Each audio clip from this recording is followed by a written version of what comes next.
In this lesson, we will learn how to use the Widget Style Manager to apply the shapes, colors, and text styles of the Bootstrap 5 to widgets. First, select the primary button, then click the Create New Style button to open the Widget Style Manager. We named the new style Primary button.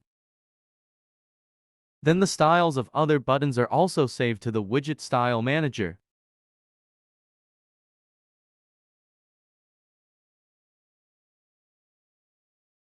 Open the new page, select the button, select Widget Style in the Style pane, and apply the previously saved widget style.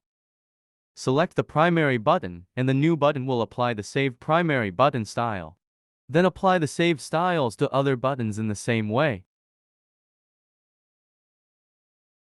Open a new page, select Primary, click Create New Style, and in the Page Style Manager window, we can see that many options have been checked on the right side. All we need is Fill Color. Uncheck other options and name it Primary Color. Then the styles of other colors also saved to the Widget Style Manager.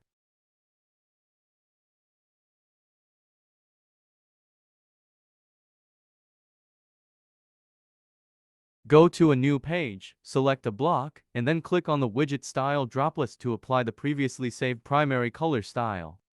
Then apply the saved styles to other blocks in the same way. Go to the Typography page. Select the H1 text and click the Create New Widget Style button. Name new style H1. We found that the options on the right are all attributes related to text, so we need to click OK to save them directly. Then we save all other text styles in the same way. Go to a new page, select Label, and apply the text style you just saved.